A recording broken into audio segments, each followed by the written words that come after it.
Senhoras, senhores, queridas irmãs, queridos irmãos espíritas, caros amigos internautas, jovens, nossos votos cordiais de muita paz. No fim do século XVI, Lord Bacon teve a oportunidade de afirmar: uma filosofia superficial conduz a mente humana ao materialismo. Uma filosofia profunda conduz o pensamento humano à religião. Antes dele, Sêneca, nascido em 4 antes de Jesus e desencarnado em 62 depois de Jesus, havia dito que a missão essencial da filosofia é tornar viável a felicidade.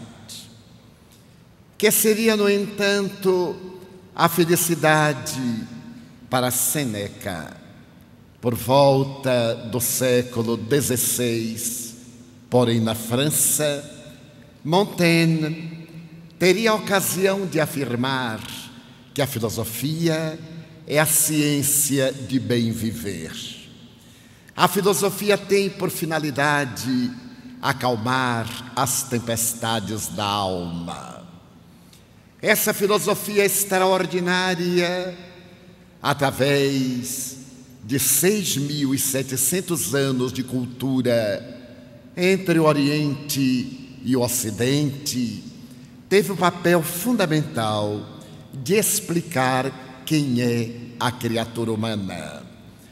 Através dos seus eminentes mestres, seja Krishna na Índia, ou Fo-i na China, ou Anaxágoras na Grécia, todos eles empenharam-se para entender qual era o milagre da vida e para descobrir a metodologia que pudesse tornar factível a vida humana na face da terra. Mas entre esses notáveis pensadores, destaca-se Jesus como o ser mais perfeito que Deus nos ofereceu para servir-nos de modelo e guia, explicando-nos que a felicidade é a ciência e a arte de amar. Depois do incomparável mestre de Nazaré, Allan Kardec, o preclaro codificador da doutrina espírita, apresenta a filosofia otimista, através da qual o indivíduo pode encontrar a felicidade na sua autoconsciência, fazendo a viagem interior, autoconhecendo-se, estabelecendo os parâmetros do equilíbrio para poder desfrutar da bênção incomparável da reencarnação na Terra. No entanto, nada significaram para a mentalidade contemporânea as preciosas lições das inumeráveis escolas de pensamento filosófico, porque vivemos hoje a filosofia da agressividade, da violência, do despautério, caracterizada pelo egotismo, que se centra essencialmente no utilitarismo hedonista, que já deveria ter sido ultrapassado pelas notáveis conquistas da evolução. Quando Epicuro apresentou a sua proposta de uma filosofia da beleza, dedicava-se a uma vida austera. Segundo os melhores biógrafos, ele nutria-se de alimento fugaz, procurava manter a sua existência com o pouco que lhe bastava, o que o levou a dizer que aquele a quem o pouco não basta nunca nada lhe bastará. No entanto, os seus discípulos procuraram conceber no hedonismo a filosofia do prazer para a felicidade e estabeleceram que esse prazer deveria centrar-se primordialmente no ter, porquanto, através daquilo que possuísse, a criatura humana poderia comprar aquilo que lhe atenderia às necessidades do prazer. E atiraram-se esses discípulos na tormentosa busca do ter, perdendo-se na insatisfação do prazer, porque descobriram que o prazer sensorial, por exemplo, não atende às necessidades do vazio existencial. E o indivíduo muitas vezes atormenta-se por ter e, quando adquire, faz-se escravo daquilo que tem por medo de o perder. Constataram, ademais, que existem dois tipos de escravos em relação à posse: aqueles que possuem a posse possuidora que os aniquilam, e aqueles outros que são atormentados pela posse que ainda não lograram. O espírito Joana de Ângeles, analisando essa colocação do hedonismo ancestral, estabelece que existem aqueles que consideram a felicidade através de uma maneira muito superficial, dentro de colocações relativas. E então eles afirmam: eu somente serei feliz quando me casar, quando me formar, quando tiver um patrimônio, quando conseguir um automóvel último modelo.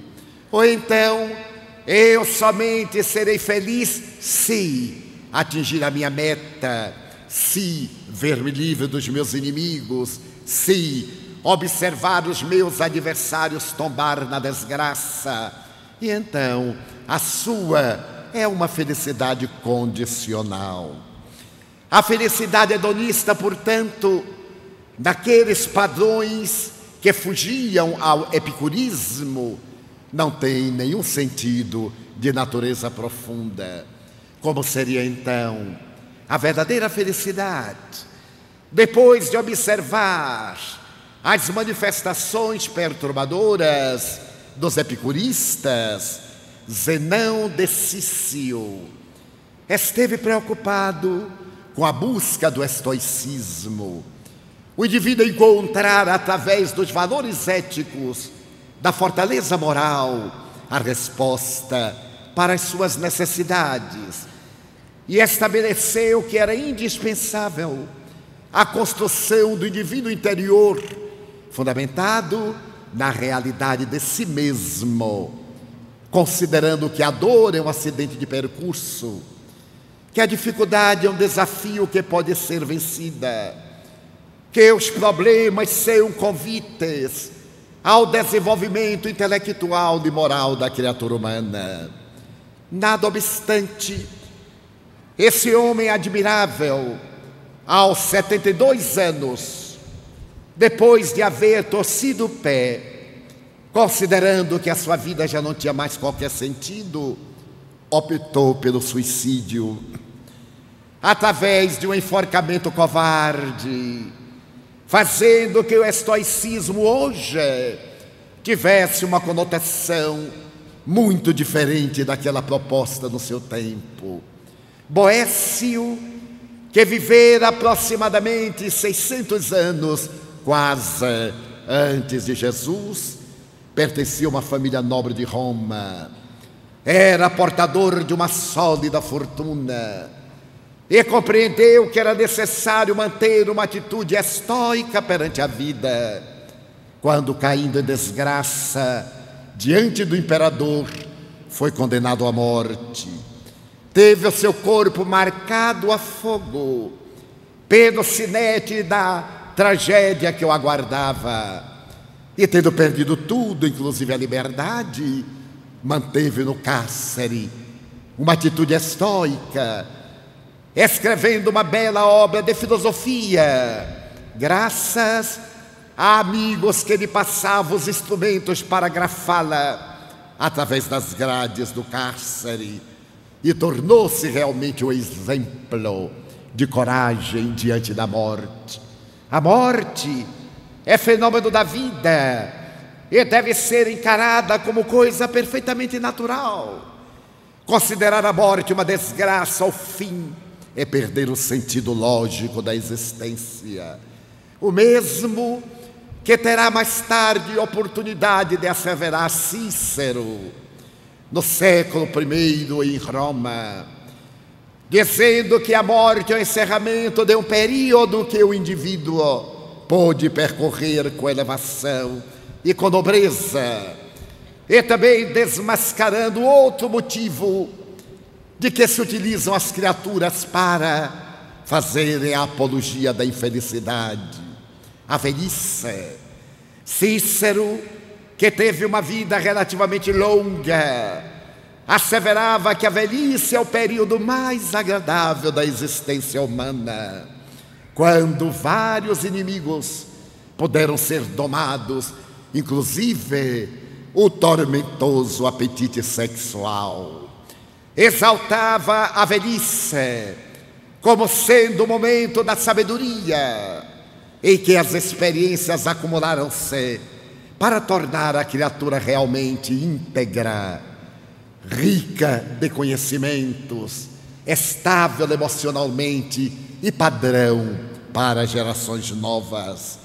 Então, os pensadores que se multiplicaram, legando, por exemplo, a Marco Aurélio essa mesma herança estoica de que se fizera modelo Epícteto, aquele que era escravo do liberto de Nero, Epafrodito, de pequena estatura e de pouca beleza. Epícteto dizia que o sofrimento é uma experiência que engrandece a criatura humana, tornando-a realmente feliz.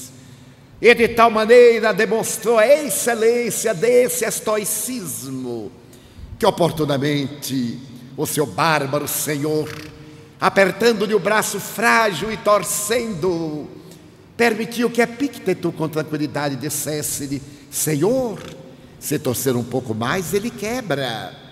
Ouviram-se 2 estalidos, e ele continuou sereno, dizendo: não avisei, quebrou. Havia tido seu braço arrebentado pelo algoz, e nada obstante era superior àquele ser selvagem e bípede que competia com os quadrúpedes na sua animalidade. Que será então a felicidade? Para o poeta brasileiro Vicente de Carvalho, a felicidade é um pomo que pomos onde não estamos e sempre estamos onde não há pomos. É curioso observarmos que anelamos pela conquista de algo, hedonismo, para ter, e ao tentar conseguir, sorrimos de prazer, mas não de felicidade.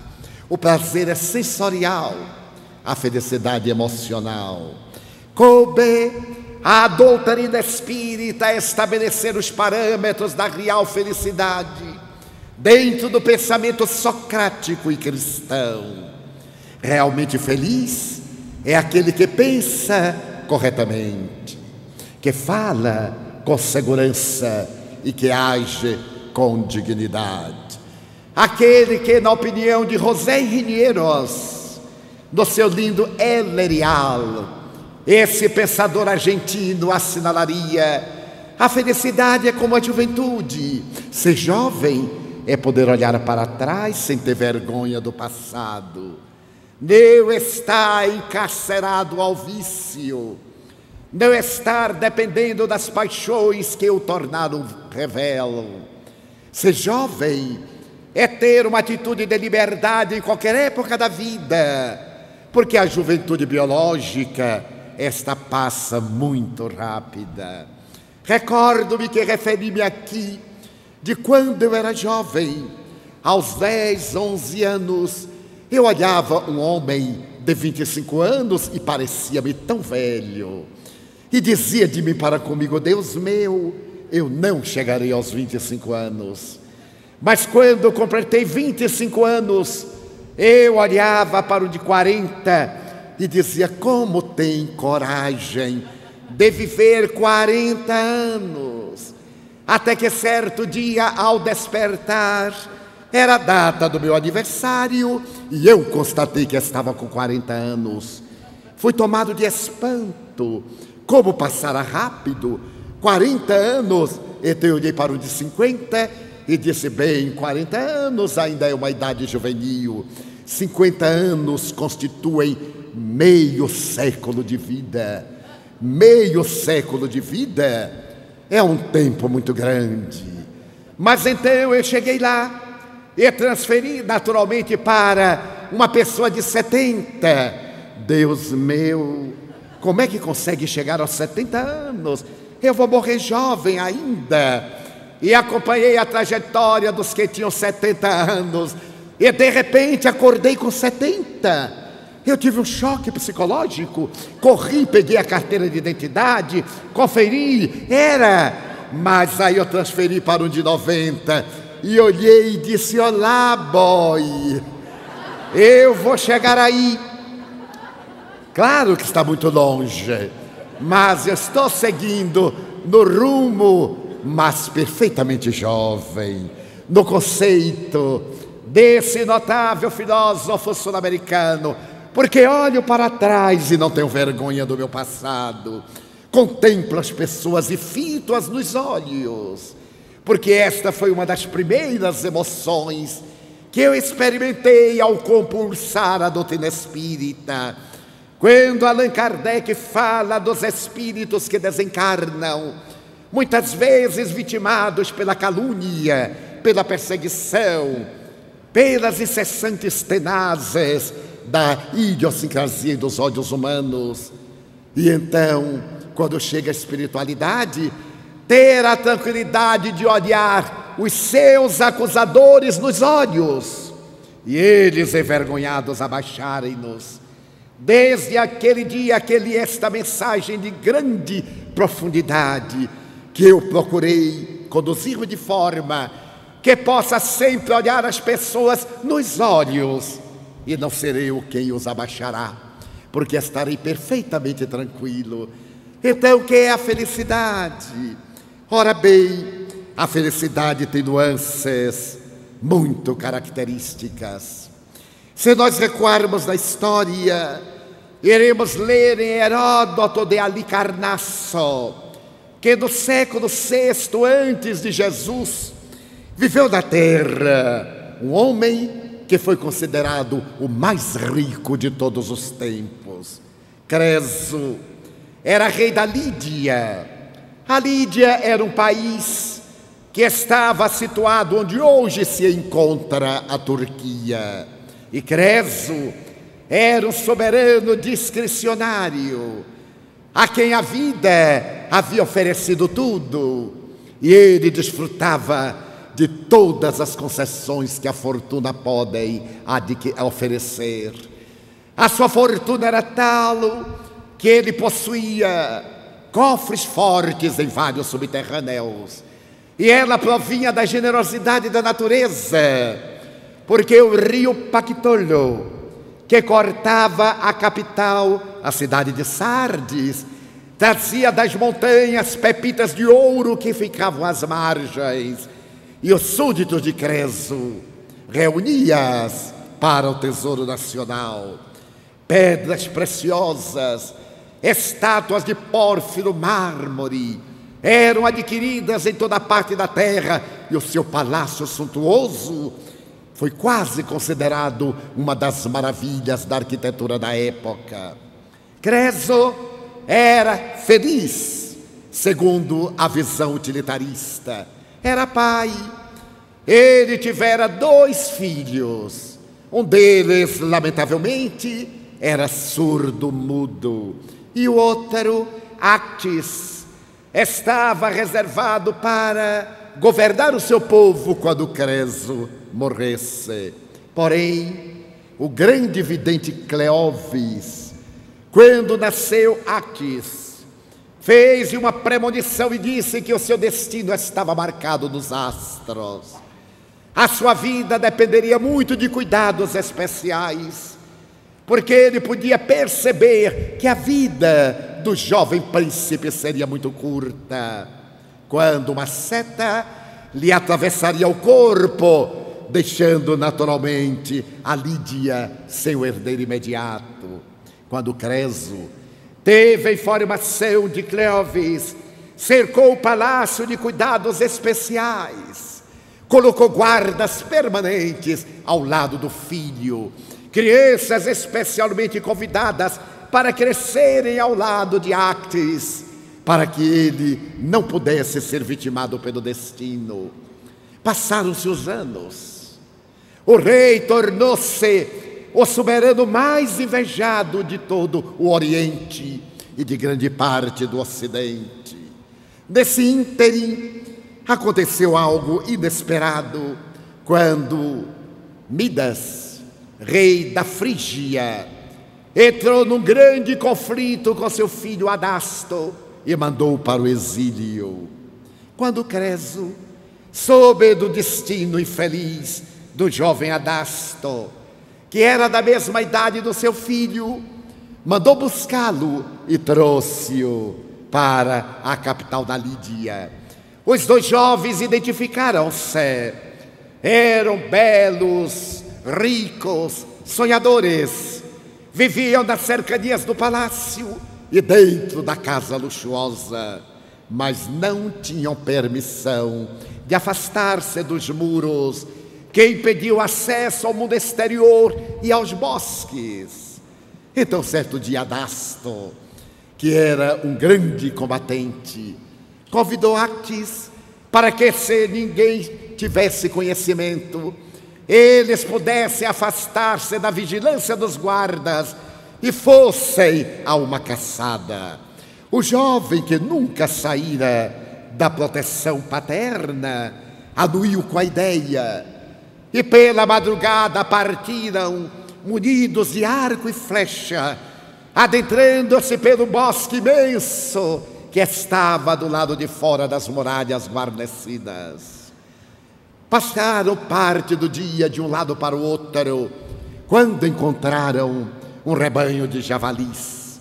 Um deles afastou-se do grupo e os dois jovens com habilidade correram atrás. Actes tomou a dianteira de Adasto, e este, que era hábil ao disparar a flecha, a uma regular distância percebeu quando um arbusto movia-se, e acreditando tratar-se do javali, disparou o arco, no justo momento em que Actes levantava-se, e a flecha transpassou e matou, conforme estava escrito no destino dos astros. Descrever a tragédia para o rei da Lídia, a angústia do jovem que viera da Frígia, é muito difícil. Por felicidade, se assim podemos dizer, um lenhador que se encontrava naquele lugar ao mesmo instante percebeu o infeliz sucesso e naturalmente depois em favor de Adasto. Mas o jovem, amargurado, quando viu o ataúde do seu amigo e a família pranteando, suicidou-se sobre ele, porque a sua vida estava assinalada pelas tragédias. Sepultados os dois jovens, com muita dificuldade, Creso reergueu-se. Nesse período, Creso teve notícia de que o notável sábio grego realizava uma jornada por toda aquela região. Agora, já recuperado do golpe moral, ele convidou Solon, o notável pensador, para vir a uma recepção em palácio. Mas, em realidade, o que ele desejava era apresentar ao homem mais sábio da Grécia e do mundo a sua fortuna colossal. Solon era simples, como todo sábio. Anuiu ao convite e ali esteve por várias horas. diante dos escravos que desfilavam os acepipes variados e exóticos, até o momento quando Creso convidou a visitar os seus tesouros armazenados nos subterrâneos. Descendo com parte da corte e o grande filósofo, então Creso dizia: aqui nesta sala conservamos as estátuas mais caras que o mundo conhece. Nesta outra sala do tesouro estão as moedas de ouro que eu mandei cunhar. A Creso se devem a cunhagem e a negociação das primeiras moedas de que se tem notícia. Ali adiante, e o sábio olhava com uma certa indiferença mal disfarçada, o que angustiava Creso. Depois de exibir todo o seu poder e voltar à sala do trono, eis que Creso, agora diante da corte deslumbrada, pergunta ao nobre viajante de Atenas: Solon, tu que és considerado o homem mais sábio do mundo, dize-nos quem é o homem mais rico do mundo. E Solon respondeu jovialmente: eu conheci Atenas, um jovem de nome Telos, que era muito pobre e que se dedicou a atender às necessidades da sua pátria, demonstrando-me ser o homem mais feliz, porque possuidor da riqueza interior que não se conta através de moedas. Creso ficou desapontado e, referindo-se ainda às montanhas de ouro que acumulava, perguntou pela segunda vez: muito bem, talvez ele seja o homem mais feliz, mas não o mais rico. Então eu gostaria de saber, na sua opinião, qual seria o segundo homem mais feliz, mais rico do mundo. E Solon respondeu: lembra-me de dois jovens pobres de Atenas, que eram filhos de uma viúva e que viveram para atender a sua genitora, dedicando a sua vida para tornar a dela menos áspera, menos dolorosa. Passaram-se os anos e, quando ela faleceu, eles ofereceram suas energias a Atenas para manter a cidade bela e rica de arte, de cultura e saber, e para defendê-la das agressões de Esparta. Então Creso não suportou aquela comparação e demonstrou seu desagrado de maneira quase hostil a Solon, que lhe percebeu os sentimentos inferiores e redarguiu: Creso, gostaria de dar-te um conselho. Ninguém nunca pode considerar-se realmente feliz antes de experimentar o castigo do tempo. O castigo do tempo, o passar das horas, o suceder das experiências, os acontecimentos do futuro, é que estabelecem quem é o homem realmente feliz depois que ele deixa a terra. Creso não se sensibilizou, e o sábio foi levado com toda a pompa de retorno ao palácio em que estava hospedado. E Creso referiu-se-lhe negativamente, jocosamente, às opiniões, dizendo que ele não parecia ser tão sábio quanto lhe haviam dito.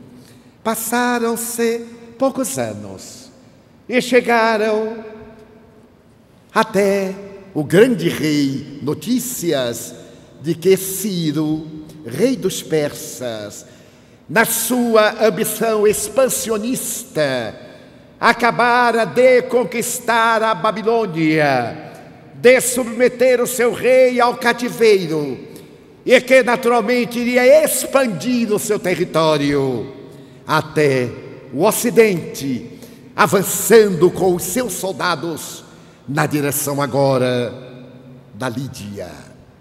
Naturalmente, Creso percebeu que Ciro ambicionava todo o seu poder econômico para fazer do seu o exército mais poderoso do mundo. De imediato contratou homens que se dedicavam à arte da guerra sem nenhuma vinculação emocional. E quando Midas, o rei da Frígia, o pai de Adasto, que ficou revoltado pela oportunidade que ele dera ao seu filho de ir para Sardes, desejando vingar-se, ofereceu a Ciro território mais próximo da Lídia para facilitar a grande invasão.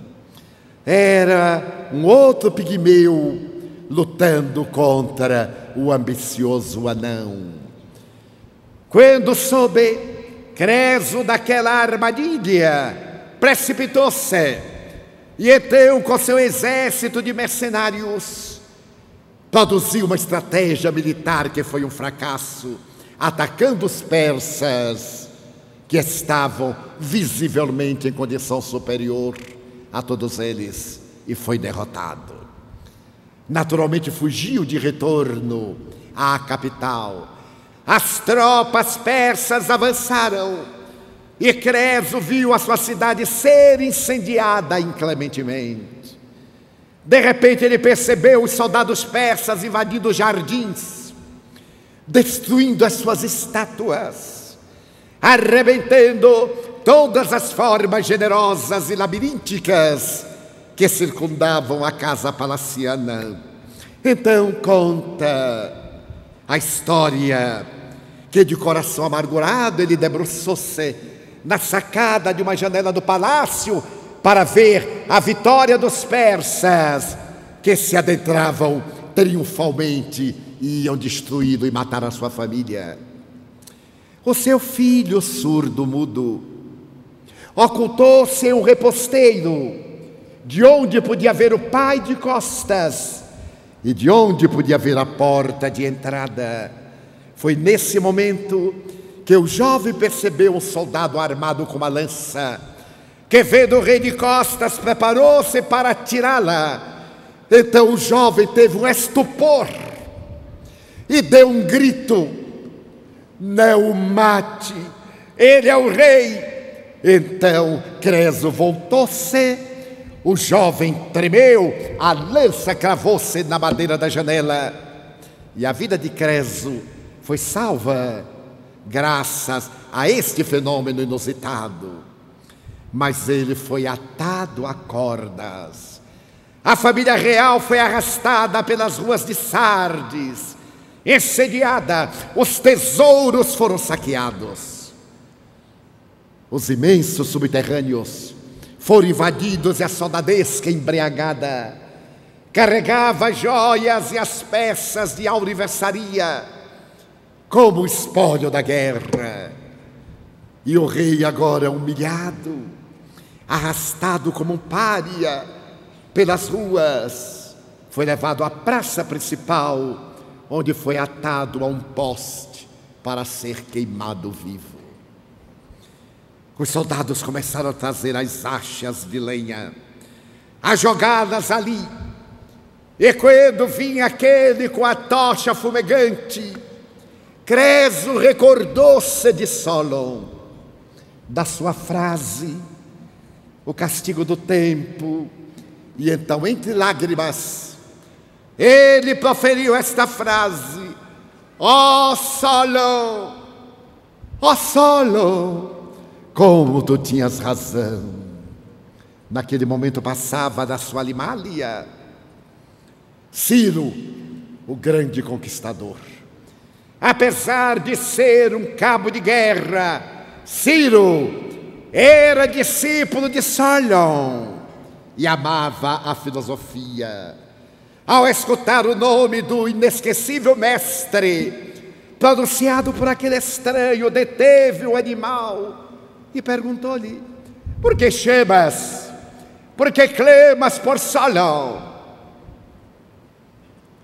O rei da Lídia então disse-lhe: porque um dia eu o recebi no meu palácio, com a pompa inimaginável que se dedica aos poderosos do mundo.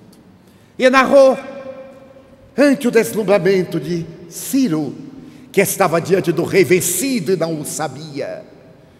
E então, por mais que eu desejasse exibir o meu poder e ser considerado o homem mais feliz da terra, por ser o homem mais rico do mundo, Solon declarou mais de uma vez que a felicidade não estava no poder, nem no ter, que a felicidade estava no ser, como um jovem de nome Telos, que ele conheceu em Atenas, e 2 outros que na orfandade dignificaram a sua pátria. Então ele me disse que a felicidade somente pode ser considerada depois que vencemos o castigo do tempo. E ele tinha razão. Aqui está humilhado e vencido o grande rei da Lídia.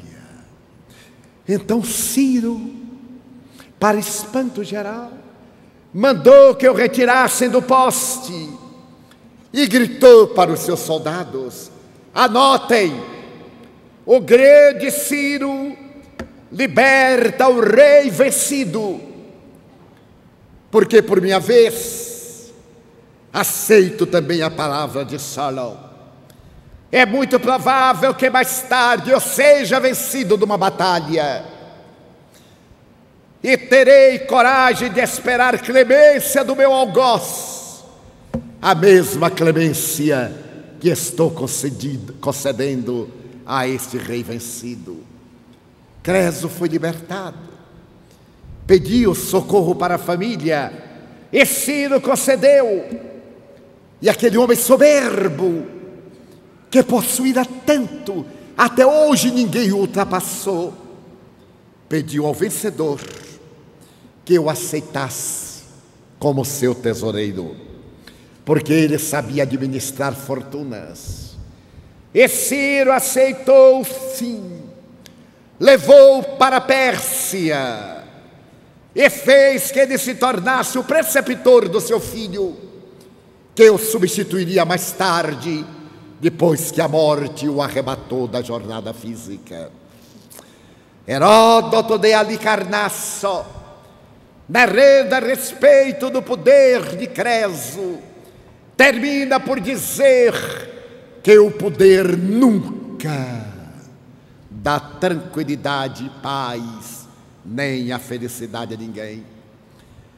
Recentemente, há menos de 20 anos, o Museu de Nova York comprou algumas das moedas que haviam sido cunhadas por Creso há 25 séculos, pela bagatela de 200 milhões de dólares. Apenas algumas moedas. Então a felicidade não é ter. Que seria a felicidade? Sócrates teria a ocasião de dizer que a verdadeira felicidade era estar em harmonia consigo próprio, em outras palavras. E o demonstrou quando foi vítima dos 70 tiranos de Atenas, que o julgaram de maneira ignóbil, como soe acontecer em todos os tempos com os filósofos e os nobres. Aliás, Will Durant, que escreveu a história da civilização em 40 volumes, em 10 anos, tendo contratado 40 historiadores, faz um pós-fácil, que é uma página de literatura de incomparável beleza. Ele diz, entre outras coisas, nestes 6.650 anos de história, observemos que as criaturas humanas não aprendem as lições que são passadas de uma para outra geração. Constato que o Oriente sempre esteve em guerra contra o Ocidente e vice-versa. Que os povos foram mais governados pelos generais e ditadores do que pelos filósofos. E por isso tanta desgraça aconteceu. Sócrates, ao ser julgado pelos 70 tiranos de Atenas, foi miseravelmente condenado à morte pelo crime de perverter a juventude. Esse verbo perverter tem sido conjugado de maneira inconsequente na atualidade, porque muitos acreditam que ele teria pervertido a juventude pelos descaminhos do sexo atormentado.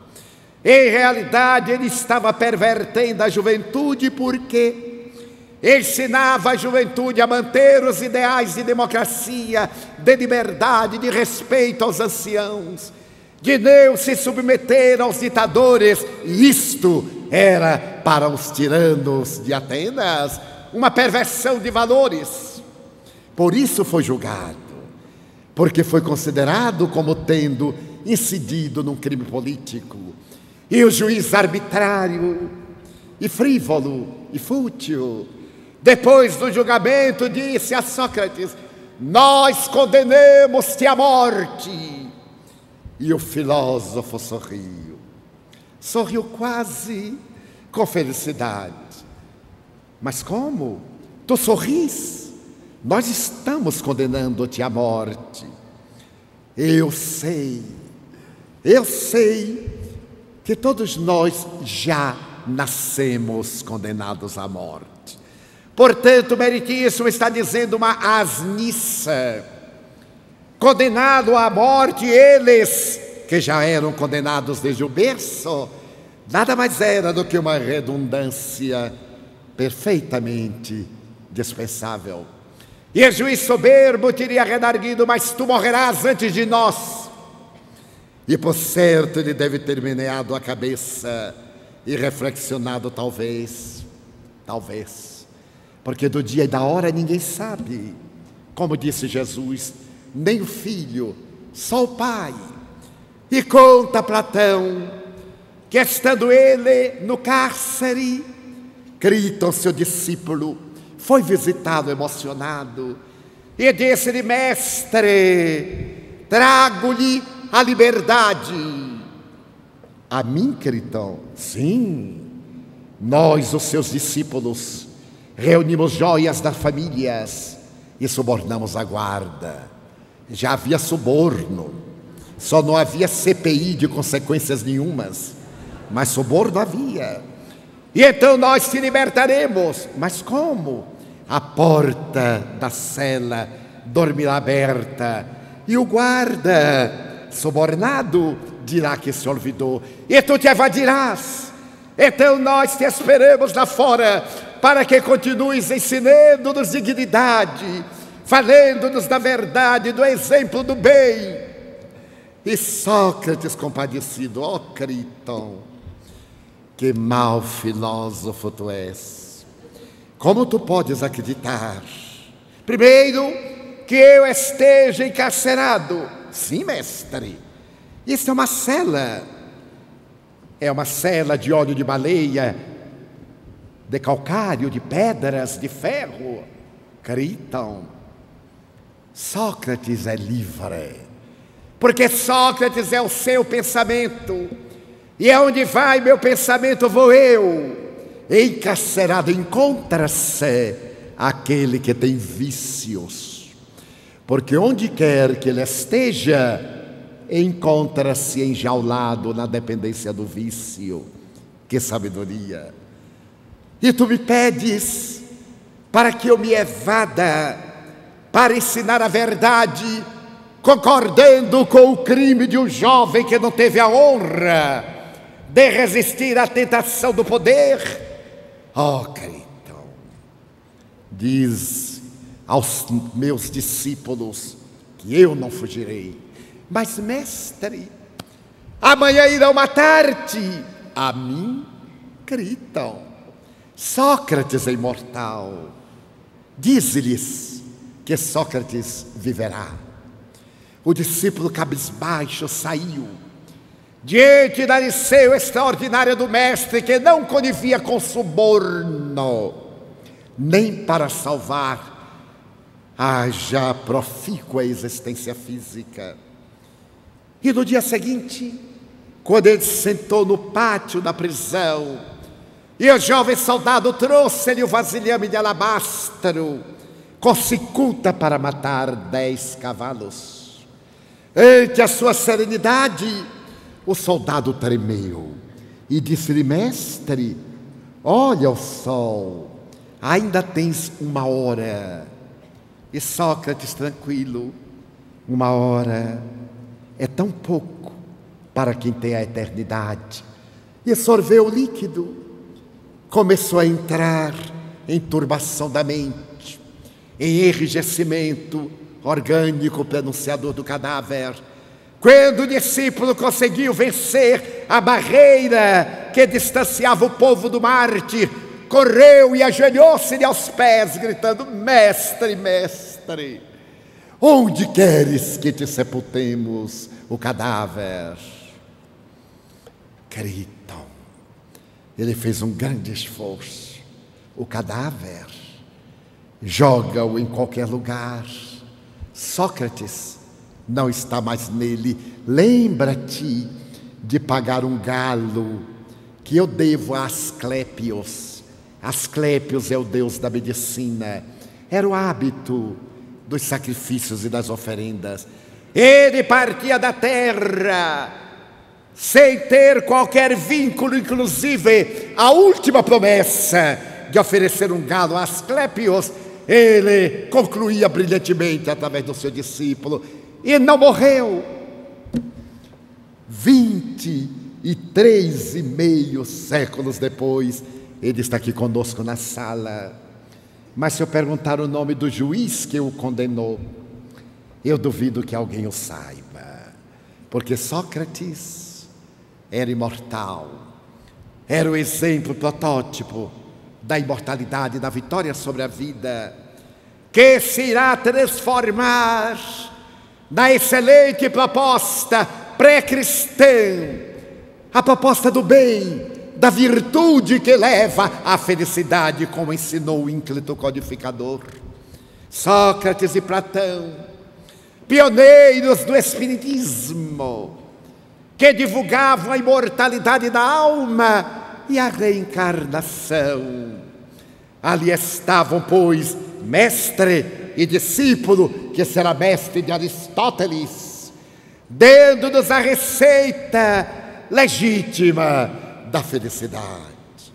A felicidade não consiste em ter, ou em deixar de ter, como preconizava Diógenes, o filósofo cínico, porque todo mundo que tem, pensava ele, tem medo de perder o que tem, e então isso já é uma infelicidade.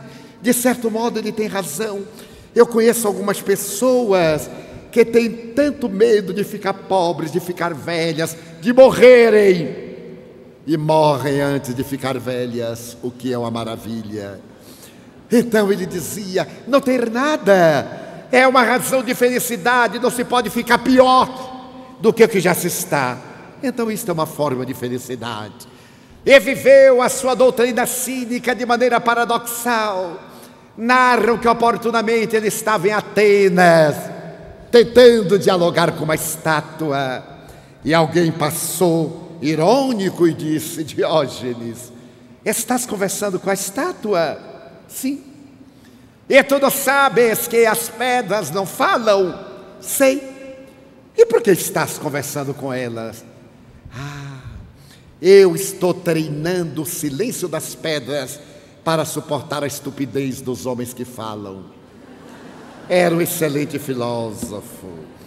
Mais tarde, depois de uma série de exibições cínicas, ele estava em Corinto, quando Alexandre Magno da Macedônia conquistou a Grécia. Era o grande conquistador. E chegando a Corinto, ouviu dizer que ali vivia Diógenes, a quem ele admirava. Que paradoxo! Alexandre Magno da Macedônia, que fora educado por Aristóteles, o terrível guerreiro, era também discípulo emocional de Diógenes. Então mandou que mensageiros fossem ao governante de Corinto com a seguinte proposta: traga-me Diógenes. e eu perdoarei Corinto.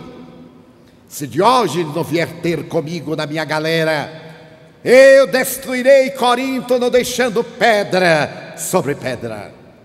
Então o governador, apavorado, correu à casa em que transitava Diógenes, um pardieiro nos arredores da cidade.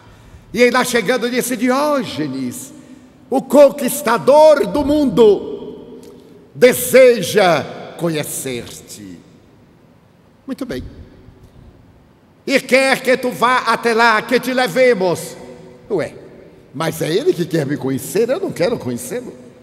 Se ele quer me conhecer, que venha cá, porque lá eu não vou. E não foi. Mas Diógenes, ele destruirá Corinto. Oh, que maravilha! Porque nunca mais teremos medo de ninguém. A cidade destruída não irá interessar a mais ninguém.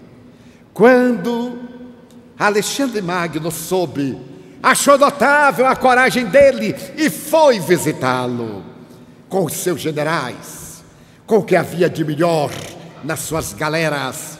E chegando ao bairro miserável, Alexandre, que era portador de um corpanzil expressivo, adiantou-se e chegou à porta de entrada da casa miserável e viu Diógenes no chão escrevinhando na poeira.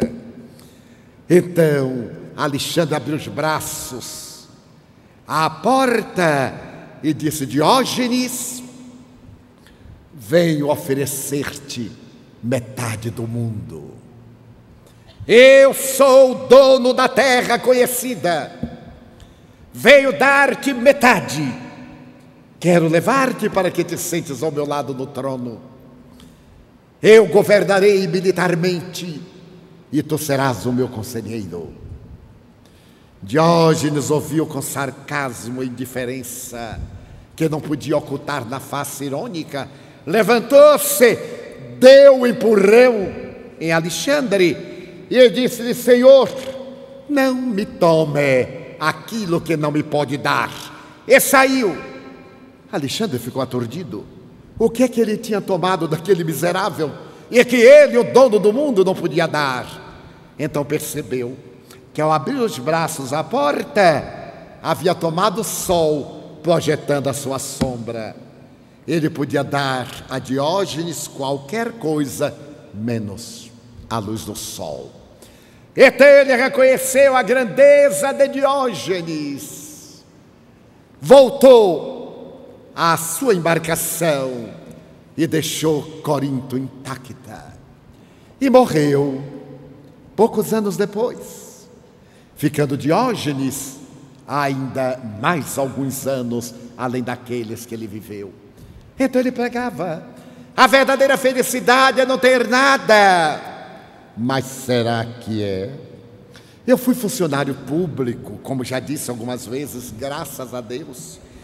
Tive a subida honra de ser funcionário público de uma autarquia, Instituto de Previdência e Assistência dos Servidores do Estado, que hoje faz parte de uma sigla que todo brasileiro adora: INSS.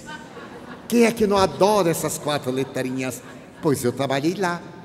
E naquele tempo eu era jovem, arrebatado, um pouco mais do que hoje, imaginem como deveria ser.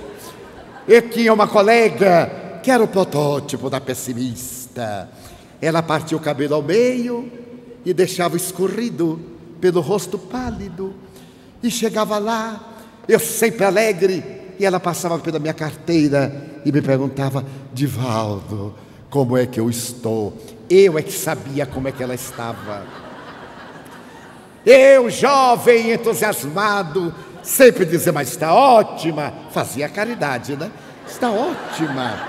Você está muito bem. E ela: não, é que você não sabe quanto eu sofro. Ela era masoquista. Você não sabe da minha vida. Mas Divaldo, e tal e tal. 1 mês, 2 meses, 6 meses, 1 ano. Mas um dia quem não estava bem era eu. E quando ela chegou com aquele rosto de quarta-feira de cinzas e perguntou: Divaldo, como é que eu estou? Eu disse: péssimo, horrorosa. É por isso que você não casa. Quem é que vai casar com uma coisa desta? Naquele tempo já era difícil. Imaginem hoje, esse rosto pálido, põe um pouco de rouge. Make-up chamava rouge. Era um papel vermelho que desmanchava assim e fazia 2 rodas. Faça papelote no cabelo. Papelote. Aqui deve ter gente do tempo do papelote. O papelote era a arte de embelezar. A mulher cortava uns pedaços de jornal, enrolava o cabelo, prendia um grampo. E como não havia laque, mas havia cerveja, colocava a cerveja para fermentar e colocava no cabelo. E os maridos dormiam bêbados. Para ir à festa no sábado, faça um papelote, pelo amor de Deus, enrola esse cabelo lambido, caído. Ela me olhou assustada e fez: nossa, você está hoje pior do que eu. E foi embora. Nunca mais ela me perguntou. Quando ela chegava, olhava para mim e dizia: não, hoje eu estou ótima, viu? Ficou boa. A felicidade dela era ser infeliz. Aliás, tecnicamente, a verdadeira felicidade não impede de momentos de desassossego, de inquietação, de insatisfação, de infelicidade. Aliás, a felicidade não é uma linha reta, monótona, insossa. Ela é uma leve sinuosa.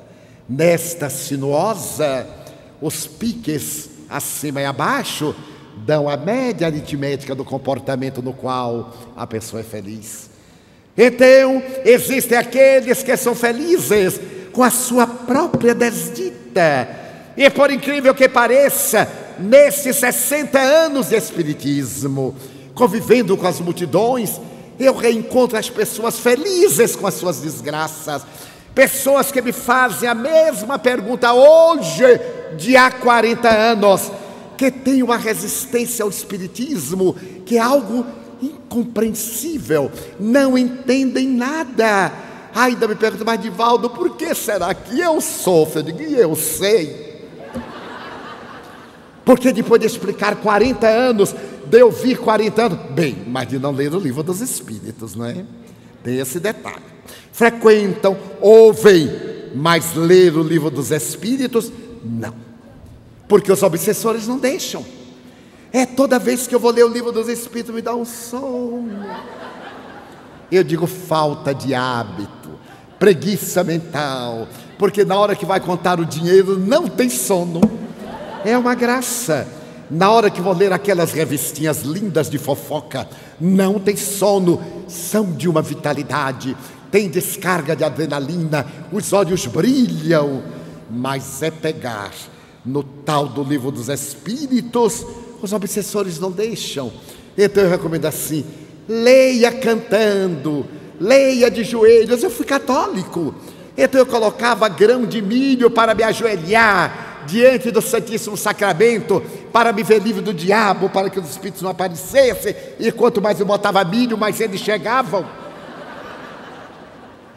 Aí eu desisti e fui ler o livro dos Espíritos. Eles aí foram embora.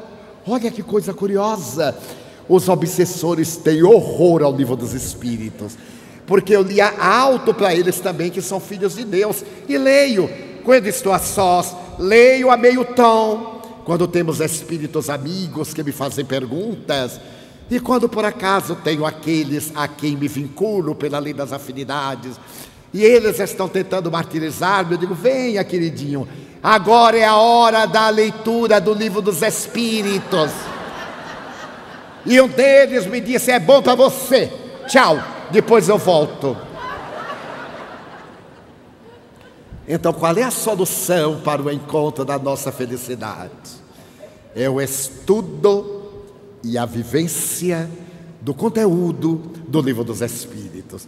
Eu fui muito amigo aqui na Terra de um grande médium, a quem desejo homenagear nesta tarde, Francisco Peixoto Lins, que passou a posteridade com o nome de Peixotinho, o mais notável médium de materializações luminosas de que tenho conhecimento na história da fenomenologia mediúnica. Tive a ocasião de ver, através do Peixotinho, espíritos veneráveis materializados. Entotam, em parte, o rosto, a mão, trazendo objetos de outros países. Mas Peixotinho era asmático, usava bombinha, e uma das suas especialidades era curar asma de pacientes que ele escreviam, que pediam orientação para o seu intermédio ao doutor Bezerra de Menezes e a outras entidades. E ele me dizia: não te parece paradoxal, Divaldo, eu, asmático, ter a peculiaridade de ser instrumento de cura para os meus irmãos asmáticos? Quando muitas vezes um portador desse grave problema escrevia dizendo: Peixotinho, estou curado, eu irei à cidade de Campos, onde ele morava, para conhecê-lo, Peixotinho, eu desejo conhecê-lo. Eu digo: não venha, porque se você vier, a asma volta. Então eles não iam. Eu digo: mas por que, Peixotinho, a asma volta? Imagina, o paciente que foi curado através da minha mediunidade chega e me encontra chiando, ele vai ter um choque tão grande que a asma volta. Muito bem, mas de tanto tomar os medicamentos da época, dos anos 50, 60 ou anteriormente, ele teve uma úlcera gástrica. Fez as radiografias daquela época, que denunciavam a úlcera, mas eram muito primárias. E o médico disse: olha, Peixoto, as medicações que eu vou dar para você atacam o problema alérgico da asma. Então você está numa conjuntura muito difícil. Eleger morrer da úlcera ou eleger morrer da asma. Se tomar remédio para a asma, piora a úlcera. Se tomar remédio para a úlcera, piora a asma. Consulte lá seus espíritos e amanhã volte. Naquela noite ele consultou o espírito Sheila e disse: Sheilinha, o que é que eu faço? Não, Peixoto, cuida da úlcera. E aplicou-lhe passes, bioenergia. E naquela noite ele dormiu bem, como não se lembrava quando. No dia seguinte, estava sem asma. Mas o que é que aconteceu? O passe da Sheila fez o tratamento. Quando ele foi ao consultório médico, depois de atender a todas as prescrições, e o médico fez novas radiografias, disse: Peixoto, você está curado da úlcera. Ele diz: mas doutor, está curado da úlcera? Graças a Deus, voltou a asma. Porque era seu karma. E por quê? Porque em reencarnação próxima, ele havia sido o corsário do Caribe. E comprazia-se muitas vezes, pegando as suas vítimas, vestindo-as em couro de animal úmido, o couro, colocava-as no convés para secar e gargalhava com o couro, enrijecendo e esmagando as criaturas. Então ele trouxe no perispírito a divina justiça esculpida na consciência para resgatar. E Sheila dizia-lhe: paga com alegria os crimes cometidos com frivolidade. E ele viveu toda a existência com a problemática, muito feliz, durante os transes mediúnicos. A asma passava, as entidades materializavam-se, apertavam-nos as mãos, a mão quente, o pulso ritmado. O de Peixotinho tinha sempre uma problemática qualquer, e ele sentia-se profundamente feliz de poder servir, apesar da carga de aflições orgânicas que lhe tipificavam a existência. O mesmo contou-me Chico Xavier, quando no período de 1940, ele se encontrava com uma problemática pulmonar muito grave, e chegando ao grupo Meibei para a reunião mediúnica, ele estava tão desfalecente, tão alquebrado, que se apoiou numa coluna, tossiu muito. E então o espírito que lhe era inimigo, desde o ano 911, desde o ano 911, apenas 1000 anos, olhou para ele e disse assim: Chico Xavier, tu estás tão ruim que eu vou te dar uma trégua, até breve. E se foi. Chico Xavier fez o tratamento, recuperou as energias combalidas, e numa noite em que ele ia ao Grupo Meimei com Arnaldo Rocha em Pedro Leopoldo, ao lado do Centro Espírita Luiz Gonzaga, eufórico, gordinho, alegre, dizia: ai, Arnaldo, foi aqui, meu filho, que ele despediu-se de mim. Então o Espírito apareceu e disse: despedi-me temporariamente, voltei para continuar a nossa jornada, porque são as leis. A verdadeira felicidade consiste nisso, em entender a razão pela qual nos encontramos na terra e aceitarmos as suas injunções com júbilo, agradecendo a Deus a alta honra de saber, de conhecer, de ser. Certo dia, eu queixava meu espírito Joana de Ângeles, mas minha irmã, afinal, quantas incompreensões. Estamos dormindo, pensando que nos encontramos em paz, e a treva semeia a discórdia, envolvendo-nos. Dizem coisas que eu teria dito, que eu jamais pensei. Pessoas me afirmam situações que para mim são uma verdadeira surpresa, e dizem com tanta convicção que eu duvido do meu equilíbrio, e fico imaginando, será que foi? Porque os caluniadores são tão hábeis, eles possuem este dom terrível de mentir com habilidade, de sofismar, de incriminar, que às vezes aturdem. Minha irmã, ela sorriu para mim, generosa qual uma mãe, me disse: Divaldo, você tem duas opções, em se considerando ser um espírito muito endividado. Você poderá resgatar as suas dívidas graças a um AVC, meu filho. Terá um derrame cerebral, ficará tranquilo na cama, pensando bem, porém imobilizado, e ninguém vai mais se preocupar com você, porque você não vai projetar mais sombra em ninguém, não vai mais se destacar. Então muitos vão ficar tão contentes que vão ficar seu amigo. Você vai ter os inimigos amigos, porque eles ficaram felizes com o que chamarão a sua desgraça, que nada mais é do que a sua recuperação. Esta é uma opção, meu filho, o que lhe parece? Eu disse: Ave César, esta opção, pelo amor de Deus, quem já viu? E tem a outra: trabalhar, suar a camisa, correr, servir o mestre incomparável e pagar a honra de encontrar-se na fileira dos trabalhadores da última hora. Então o que você prefere? Eu digo: que venha a tempestade, mas que o Senhor da vida honre-me com a oportunidade sublime de ser um daqueles trabalhadores pegados na praça da inutilidade e arrebanhado a chicote para trabalhar na sua vinha. No sábado passado, eu estava psicografando Joana de Ângeles, e nesse fenômeno eu fico parte desdobrado, totalmente alheio ao que ela está escrevendo, quando chegou um espírito muito simpático e disse: olá, Divaldo, você não me conhece, mas eu sou seu amigo. Ora, Salvador estava fazendo calor, um calor melhor do que o de Curitiba, porque o calor baiano tem brisa do mar, e o de Curitiba não tem brisa do mar. Então, eu estava ali com o ventilador, ouvindo Beethoven, porque Joana gosta muito de Beethoven, aquele ambiente de paz, confortável na limitação da nossa posição socioeconômica, mas muito bom para o meu nível. E então o Espírito disse: mas que beleza, Divaldo, como eu invejo vocês que se reencarnaram neste século. Será que vocês merecem estar reencarnados neste século? Divaldo, há 100 anos que eu estou desencarnado. Eu sou do tempo da carruagem. Muita gente inveja os reis medievais.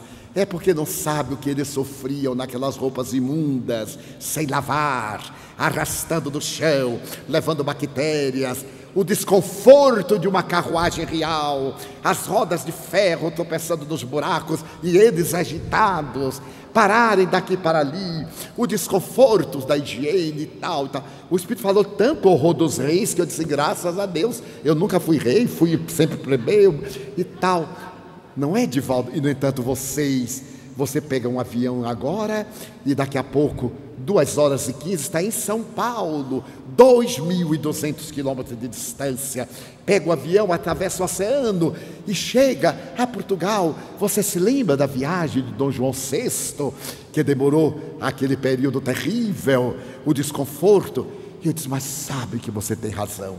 Realmente nós vemos uma época formidável. Ele disse, boa, não é, Divaldo? Pague o preço da violência, pague o preço da confusão do povo, da superpopulação, quer ter tudo grátis, né, queridinho? Pague o preço. Ele disse, você veio me confortar ou veio brigar comigo? Ele disse, não, eu vim só te dizer que pague o preço com felicidade. Toda vez que lhe acontecer uma coisa assinalada como negativa, diga assim, ótimo, estou pagando o preço do conforto, estou pagando o preço, porque tudo na vida tem preço, principalmente a felicidade. Não é verdade? Ele disse, se é verdade, vá em paz, em nome de Deus, e me deixe tranquilo aqui sem preço de nada. Então o Espiritismo ensina-nos a aceitar esta visão do ser. A nossa felicidade não é deste mundo, como está no Eclesiastes, e que Jesus acentuou com muita beleza, o meu reino não é deste mundo. Mas note a colocação da frase, o meu reino não é deste mundo. Eu colocaria reticências e continuaria o raciocínio, porém, começa neste mundo, através dos nossos atos. Porque nós somos os arquitetos do nosso destino. Nós somos o que fizemos de nós. Então estamos nesta situação. E continuando a realizar, nós nos projetaremos a uma situação ainda melhor, quando seremos realmente felizes. Daí, a felicidade, do ponto de vista espírita, é bem diversa da felicidade convencional. As pessoas procuram-me aturdidas à busca de milagres. Eu estou com um familiar que está com muitas dívidas, você pode me ajudar? Eu digo assim, meu bem, eu não tenho dívida porque eu não compro fiado, mas o que é que eu posso fazer? Peça aos Espíritos. Eu digo, eu não faço pedidos desta natureza aos Espíritos, nem para mim. Nunca me permiti fazer pedidos dessa natureza, porque o Pai provê.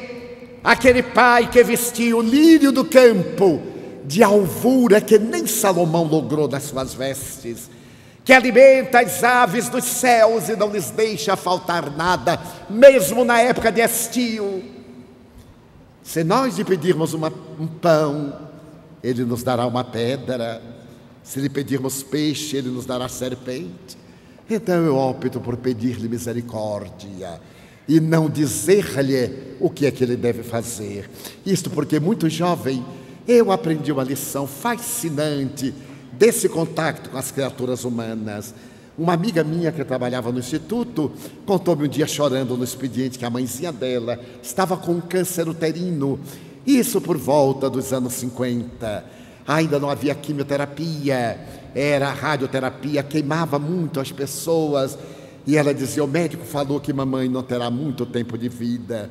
Você que é espírita, poderia ir lá levar uma palavra de conforto à mamãe, ela é muito católica, aplicar um passe de volta. Eu digo, se ela aceitar, eu terei prazer.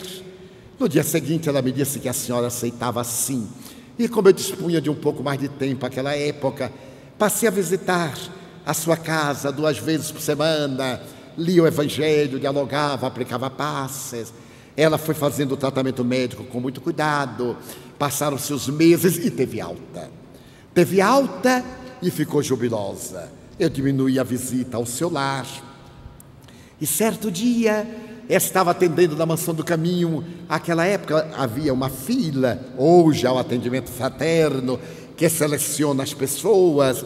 os companheiros todos nos ajudam a atender, mas a filha estava muito grande e quando eu levantei a cabeça estava a senhora. Mas estava linda, porque o câncer quando não mata a pessoa fica bonita. Parece que fez cirurgia plástica, muda de comportamento interior porque viu a morte de perto e como ficou não quer reencontrá-la de imediato. E a filha foi passando, a senhora se acercando até que chegou-se até mim. E eu disse, mas a senhora está tão bem. Abracei-a eufórico e ela disse, Divaldo, eu venho pagar a minha promessa. Porque como você sabe, eu sou espírita católica. Eu não sabia de nada, mas ela disse que eu sabia. Então, como católica, eu já paguei a minha dívida a Senhor do Bonfim, o Santo Milagroso. Estive na colina sagrada, Divaldo. Quando eu fiquei doente, eu disse, Senhor do Bonfim, se o Senhor me permitir a cura, eu subirei a ladeira, darei 3 vezes a volta em torno da igreja, de joelhos. E eu já fui e já paguei. Eu disse, meu Deus, então o joelho dela está em carne viva. Olhei discretamente, mas não vi nada. Foi na época da chamada midissaia.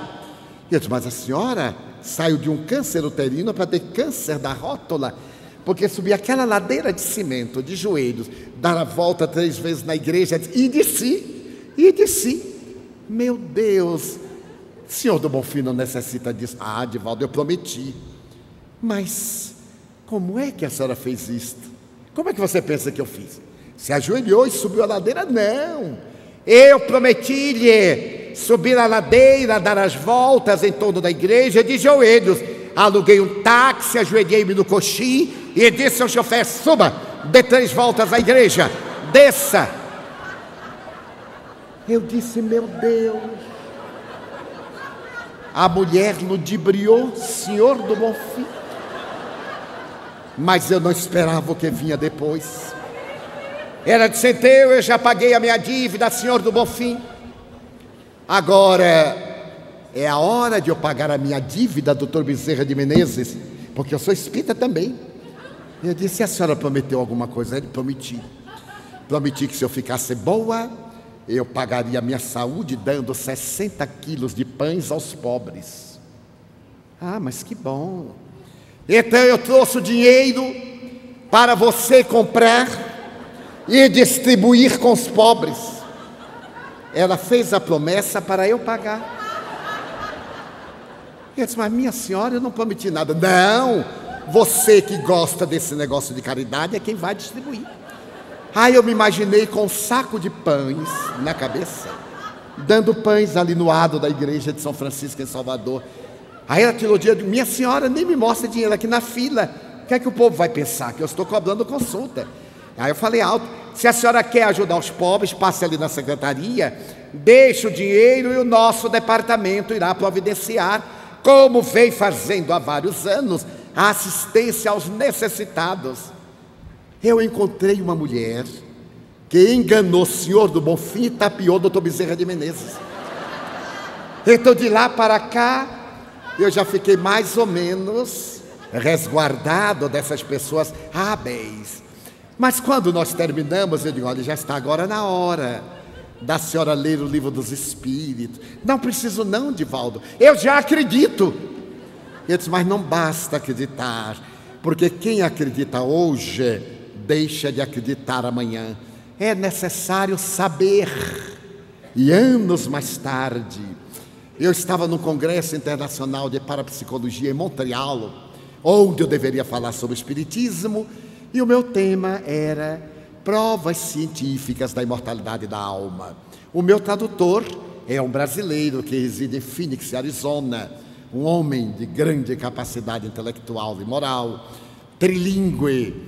Então, espírita, nós sempre fazemos um estudo antes do tema, e na hora que eu li aqueles parapsicólogos, aqueles psicotrônicos, aqueles qualquer coisa, eu disse, meu Deus, o que é que eu falar para essa gente? Todo mundo era doutor, era PhD, PhT, PhO. Eu disse, o que é que eu vou falar?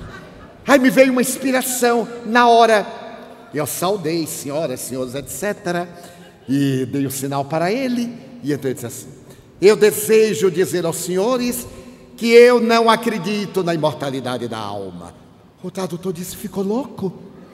Você veio aqui provar que existe imortalidade da alma e você diz que não acredita? Eu disse: não acredito. Divaldo, você está louco? Eu digo: pelo amor de Deus, traduza. Não vou traduzir. E o povo ficou nos olhando, discutindo. Como é que eu vou traduzir uma loucura dessa? Eu disse: por favor, João, traduza. Ele não traduz. Senhoras, ele está dizendo que não acredita na imortalidade da alma. Eu então redarguí, e realmente, eu não acredito. Eu sei que a alma é imortal, porque saber é muito diferente de crer.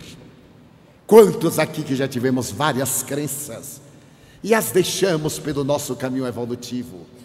No entanto, quando nós sabemos ler e olhamos um outdoor e dizemos: não vou ler, já leu. Então, quem sabe tem uma estrutura que resiste às circunstâncias mais difíceis. E essa estrutura eu adquiri não porque haja sido toda a existência médium, porque para as visões, para as audições, para esses fenômenos, há explicações múltiplas. Nada obstante, as explicações de O Livro dos Espíritos são as mais convincentes, porque estruturadas numa lógica inamovível, firmadas no bom senso do egrégio codificador, e resistentes a todas as teses materialistas e utilitaristas que surgiram desde 18 de abril de 1857. Então eu sei que a alma é imortal, porque Allan Kardec não apenas se informou, mas também ele constatou, através dos fatos, da razão, da lógica, e ofereceu-nos este patrimônio incomparável, que é esta obra, que ela é tão perfeita, que em si mesma se explica, e dela sai 4 vertentes grandiosas, que constituem um monólito com 5 aspectos: o Livro dos Médiuns, o Evangelho segundo o Espiritismo, o céu e o inferno, a Gênese, e a Revista Espírita, que ele começou a publicar a 1º de janeiro de 1858, que é constituída de um patrimônio cultural incomum, quando ele tem a coragem de abordar temas ousados para a mentalidade da época, de enfrentar a maledicência, as acusações, a perversidade, a má-fé de religiosos e não religiosos, com a mesma serenidade socrática, com a mesma coragem do estoico, com a mesma galhardia de Jesus, o grande cristão. Ele escreverá, e encontra-se no rodapé da sua obra, ou das suas obras póstumas, 10 anos depois de publicado o Livro dos Espíritos, ele fez uma análise daquilo que havia ocorrido com a sua vida. E então ele começou a considerar as dificuldades que vivenciou, a ingratidão dos melhores amigos, a estupidez humana, as calúnias, e colocou ipsis verbis: muitas vezes agrediram-me diante da minha face.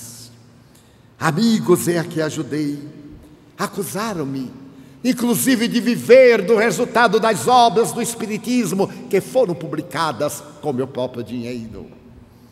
Experimentei momentos de grande aflição e de dor excruciante, mas nunca desanimei, porque para essas provações o Espírito de verdade me havia advertido.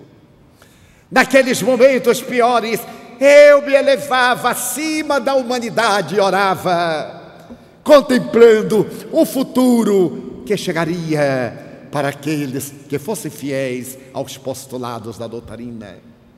Naqueles momentos, eu podia antever as glórias do porvir, Para todas as dores, os espíritos advertiram-me. Mas não me falaram das alegrias de ver a doutrina crescer, de acompanhar o desenvolvimento da mensagem consolando milhões de criaturas, do reconhecimento e do afeto de pessoas devotadas e generosas. Isto o Espírito de verdade não me diz. Então, naquele mesmo momento, eu tive lágrimas nos olhos e falei da excelência do Espiritismo, que nos oferece o mapa do tesouro da felicidade, mas não nos brinda gratuitamente. Estimula-nos a conquistá-la para que tenhamos honra. Não nos confere aquilo que não merecemos, não nos ilude, não nos oferece sonhos nem ilusões. Fala-nos a verdade sem retórica, mas também sem agressividade, demonstrando que é possível ser feliz na terra, mesmo com as aparentes dificuldades, com os aparentes sofrimentos. Na minha longa jornada, recordo-me de momentos muito felizes no lar modesto em que Deus me concedeu a honra de reencarnar. A casa pobre, a mãe analfabeta, o pai que desenhava o nome para poder votar, aprendeu a ler e a desenhar o nome para poder votar, para votar na democracia. E me dizia: você, quando crescer, meu filho, será democrata. E eu dizia assim: eu vou ser democrata. Passaram-se os anos, chegou o Estado Novo, instituído por Getúlio Vargas, depois do golpe de Estado de 37, e meu pai dizia: meu filho, não esqueça, você vai ser democrata. Eu já era agora um adolescente, e um dia eu perguntei: pai, e o que é democrata? Ele disse: eu sei. Mas e como o senhor fala? Eu digo porque Dr. Eduardo Frois da Mota é democrata. E como ele é democrata e disse que nós devemos ser democratas, como ele é um homem de valor, de caráter, eu sou democrata e você vai ser democrata. E eu me tornei democrata. Neste lar modesto, tão rico de belezas, quando minha mãe tinha tempo, com 13 filhos, de colocar-nos a todos no seu colo, um a um, juntar as nossas mãos e ensinar-nos a repetir o Pai Nosso. Quantas vezes em nossa mesa pobre eu vi aquela mulher magra, de olhos verdes como 2 diamantes estelares, na tonalidade verde das águas do mar, as esmeraldas engastadas na face. Enquanto nós comíamos com avidez, ela tomava um pouco de café amargo e sentia-se feliz. Até o dia que, na minha infância e juventude, eu disse: mas mãe, eu não a vejo comer quase nunca, é só tomando café. Por quê? Porque o café tira a fome, meu filho, e a cota que era para mim, eu fico feliz de ver vocês comerem.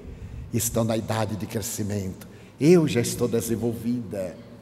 Eu disse: mas a senhora é tão magra. Não, meu filho, eu sou saudável, eu me alimento do amor de Deus, e Deus me ensinou a renunciar para que você se alimente do seu amor e do pão que é da vida.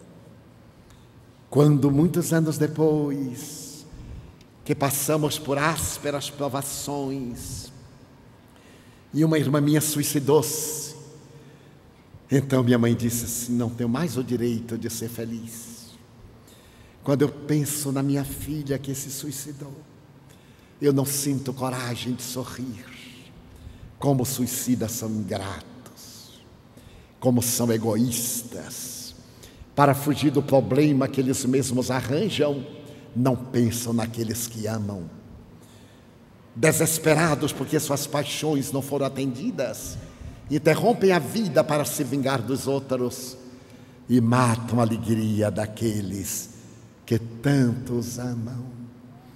Então passaram-se muitos anos e minha mãe guardava uma grande mágoa, porque ao ir ao sacerdote da nossa religião pedir para celebrar a missa de 7º dia, ele lhe disse com toda a dureza: Dona Ana, o suicida já está no inferno, não há lugar para ele na religião. Não pense na sua filha, ela está nas mãos de Satanás. Então Deus não a perdoa. Eu vi esta mulher analfabeta olhar para ele. O padre era uma autoridade na nossa cidade e dizer: então o seu Deus é um monstro que eu renego, porque se ele não é capaz de amar, ele não merece nenhum respeito. Como é que ele se atreve a mandar o filho dele vir nos ensinar a perdoar, se ele não perdoa? Renego esse Deus e nunca mais virei aqui. E nunca mais voltou à igreja. Quando ela ficou de mal com a religião, eu estava ainda com 12 anos, eu disse: mãe, então quer dizer que domingo eu não vou à missa, não é? Ela disse: vai, vocês vão, o problema de Deus é comigo, vocês não têm nada com isso. Eu queria tirar qualquer benefício e não consegui nada. Mas ela ficou estoica. Quando eu me tornei espírita, ela perguntou-me um dia: meu filho, eu vejo você com esses livros, você fala dessa nova religião, ela tem Deus, meu filho? Tem, mãe, tem Deus. E o Deus da sua religião perdoa? Eu sabia o que é que ela queria. Eu disse: não, senhora, mãe. Mas meu filho, como é possível? Ele não perdoa? Eu digo: não, senhora. Porque para perdoar, pressupõe-se antes não amar. E ele ama sempre. Então ele não perdoa. Não perdoa porque amando ele compreende as nossas mais graves defecções. Então, meu filho, como é? Ele nos dá a oportunidade de nós resgatarmos o erro. Ele nos oportuniza a bênção da reencarnação. Ele nos traz de volta para passarmos pelo mesmo caminho e aprendermos com sacrifício a lição de sabedoria. Meu filho, então o Deus do Espiritismo é assim? Eu digo: não, senhora. Esse é o Deus do universo, é o Pai. O Pai não castiga, ama. E quando ama, educa. E quando não colhe o efeito imediato, reeduca. Ela pegou as minhas 2 mãos, com as suas mãos calejadas da bacia de lavar roupa e do fogão, os dedos com nódulos de artrose, os olhos agora com lágrimas, e me disse: meu filho, ensine-me a amar esse Deus. Ali mesmo, na varanda da casinha em que ela agora morava, na Mansão do Caminho, eu abri o livro dos Espíritos e comecei a ler: que é Deus. Os olhos dela brilhavam. Eu ia traduzindo as palavras mais clássicas numa linguagem popular. Li desde a introdução até a última página. Repeti, introduzir o Evangelho, fomos lendo.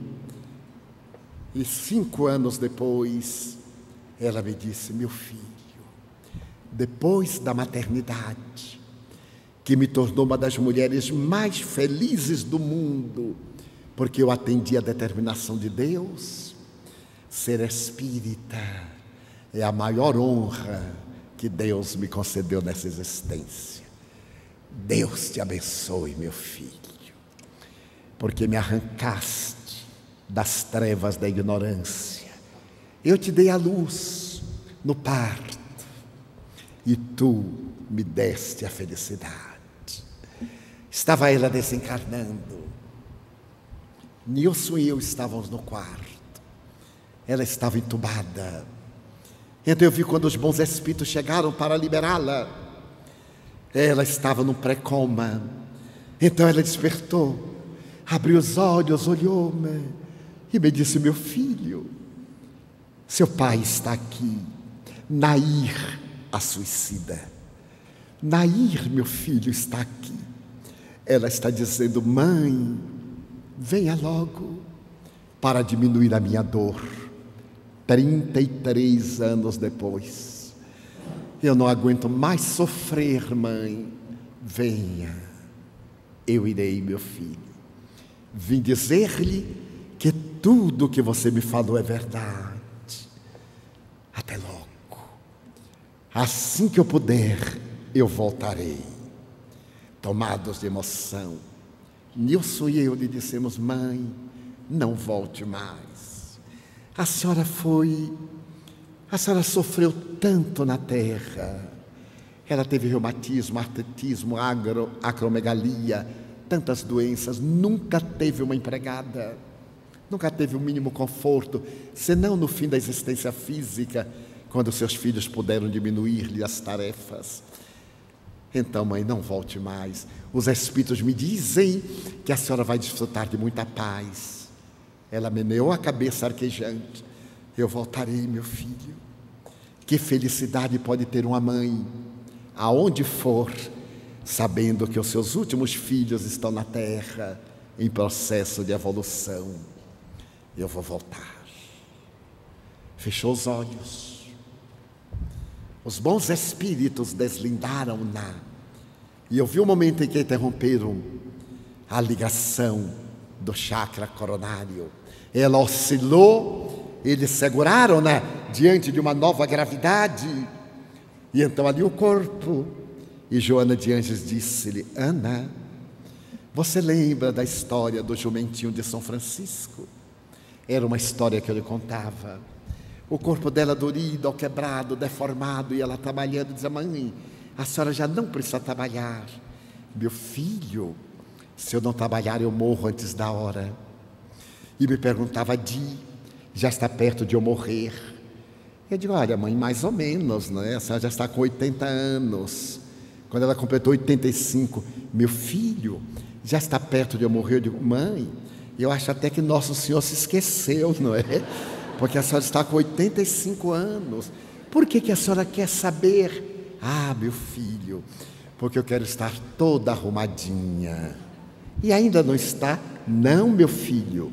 Eu ainda tenho umas peças para botar na mala, porque se eu ficar toda arrumadinha, cruzar o braço, Nosso Senhor vai dizer que a velha venha, ela já está pronta que venha. Então não, eu vou deixar para depois. Então ele contava que São Francisco, quando estava muito doente e continuava exigindo do corpo que atendesse às suas necessidades, um dia Frei Leão, que era seu confessor, disse-lhe e perguntou-lhe entre lágrimas: meu pai, eu conheço um homem que tem um jumentinho que cavalga há mais de 40 anos. O jumentinho é dócil, ele diz: vá para aqui, vá para ali, o jumentinho vai. Agora o jumentinho está cansado, não tem mais força, ele leve-me adiante. Chibateia o jumentinho. O que é que o senhor me diz? São Francisco: meu filho, traga-me este homem perverso aqui, para eu ensiná-lo como é que deve tratar o seu jumentinho. Quem é ele? E Frei Leão disse: sois vós. Vós exigis tanto do vosso jumentinho. Vede como ele está cansado. Ele então abre os olhos: oh, meu doce jumentinho, perdoe-me. Minha mãe gostava muito disso. E agora que ela despertava para a vida em triunfo, Joana dizia: lembra-se, Ana, da história do jumentinho de São Francisco? Olha o seu jumentinho. Eu a vi pôr as mãos em ternura. Muito obrigado, meu suave jumentinho, por haver me carregado por 86 anos. Muito obrigado. Que Deus me perdoe se algum dia eu não o tratei como devia. E então ela olhou em volta e me viu vendo-a. Meu filho, você está me vendo? Sim, mãe. Meu filho. Leve esta mensagem de vida para que todos saibam que ninguém morre. E eu via ser conduzida para a região que ele estava destinada. graças ao livro dos Espíritos, que me ensinou e que nos oferece a verdadeira felicidade na visão do Espiritismo. Felicidade sem jaça, sem ruído, sem adorno, interior, igual àquela do jovem Telos, a que se reportava Solon, que deu a sua vida em favor de outras vidas. Felicidade semelhante à dos 2 jovens atenienses que, órfãos de pai, cuidaram da sua mãe até quando ela partiu e deram a sua vida para a glória de Atenas. A nossa glória é a humanidade, a nossa grande família. Ao sairmos daqui, levemos a palma da vitória, a certeza de que a felicidade no mundo é como uma neblina luminosa que a realidade da luz dilui, mas que ela começa em nossos atos por aquilo que realizarmos da nossa própria existência, suplicando ao amigo incomparável de todos nós que nos abençoe e nos guarde. Agradecemos a vossa atenção e a vossa paciência. Muito obrigado.